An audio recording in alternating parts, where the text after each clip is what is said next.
Hello friends, मैं हूं doctor Supriti Gupta, Artemis hospital Gurugram में consultant haematologist and bone marrow transplant physician. ऐसे कौन से टेस्ट्स हैं जो हम रूटीनली एक हेल्दी इंडिविजुअल में टेस्ट करके ब्लड की बीमारियों का पता लगा सकते हैं। बहुत सी ऐसी बीमारियां हैं ब्लड की जिनके हार्डली कोई लक्षण होते हैं और वो रूटीन टेस्टिंग में इजीली पिकअप हो सकते हैं और केवल उनमें एक रेगुलर ऑब्जर्वेशन या फिर कुछ छोटी मोटी टैबलेट से वो वेल कंट्रोल किए जा सकते हैं। ऐसे कुछ डिसऑर्डर्स हैं जैसे कि आईटीपी, इम्यून थ्रोम्बोसाइटोपेनिक परप्यूरा, जिसमें प्लेटलेट्स कम हो जाते हैं शरीर में, हीमोग्लोबिन, वाइट सेल सब कुछ ठीक रहता है और जो पेशेंट होता है वो हेल्दी, हंसता खेलता।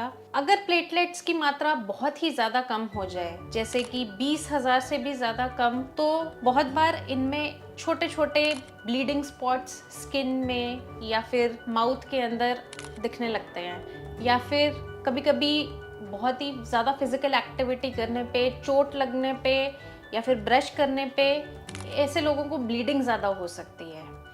तो इनमें जब हम ब्लड टेस्ट करते हैं तो प्लेटलेट्स कम पाए जाते हैं और कुछ आगे की टेस्टिंग करके, जैसे वायरल मार्कर्स की टेस्टिंग, पेरिफेरल स्मीयर की टेस्टिंग, कभी कभी ओल्डर एज में इवन बोन मैरो भी टेस्ट करना पड़ सकता है और हम रूल आउट कर सकते हैं कि कोई मेजर प्रॉब्लम नहीं है और आईटीपी बहुत ही वेल कंट्रोल्ड है कुछ टैबलेट्स के बेसिस पे। उसके अलावा क्रोनिक लिम्फोसिटिक ल्यूकीमिया, जिसमें कि सफ़ेद खून की मात्रा बढ़ती है। सफ़ेद खून में कण होते हैं लिम्फोसाइट्स, जिसकी मात्रा बढ़ जाती है खून में। कभी कभी जो है इनके साथ हीमोग्लोबिन, प्लेटलेट्स कम हो जाते हैं या फिर वो बहुत बार नॉर्मल रहते हैं, या फिर ऐसे पेशेंट्स में जो है गांठें होती हैं, जिगर और तिल्ली का साइज़ बढ़ जाता है, उनको बुखार और स्वेटिंग होने लगती है, वेट लॉस भी हो सकता है। तो इसको भी हम बहुत ही अच्छे से एक सीबीसी, पेरिफेरल स्मीयर, ऐसी कुछ छोटी बहुत इन्वेस्टिगेशंस करके,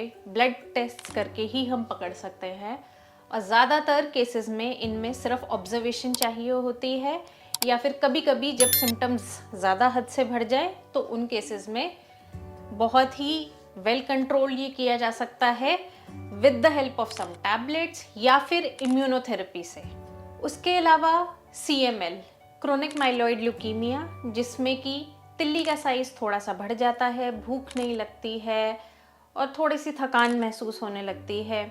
ऐसे छोटे छोटे सिम्टम्स ये भी CBC, पेरिफेरल स्मीयर से बहुत इजीली पिकअप हो सकता है। और अगर कुछ बीमारियों के बारे में बात करें तो इनमें हो सकता है पॉलीसाइथीमिया, जिसमें हीमोग्लोबिन की मात्रा थोड़ी सी बढ़ जाती है, एसेंशियल थ्रोम्बोसाइटोसिस, जिसमें प्लेटलेट की मात्रा थोड़ी ज़्यादा बढ़ जाती है। ये सारी कुछ ऐसी बीमारियां हैं जो हम रूटीन CBC टेस्टिंग करके बहुत ईजिली पिकअप कर सकते हैं, ध्यान रख के, ऑब्जर्वेशन रख के, या फिर चंद टैबलेट से बहुत इजीली कंट्रोल कर सकते हैं। इसलिए रूटीन इन्वेस्टिगेशंस में जब चीज़ें थोड़ा बहुत गड़बड़ आती हैं तो उसको प्लीज़ बिल्कुल इग्नोर मत कीजिएगा, एक स्पेशलिस्ट को ज़रूर कंसल्ट कीजिएगा और सारी बीमारियां टाइमली पकड़ने पर, उनका बहुत अच्छे से ध्यान रखने पर जीवन बहुत अच्छे से जिया जा सकता है। Thank you.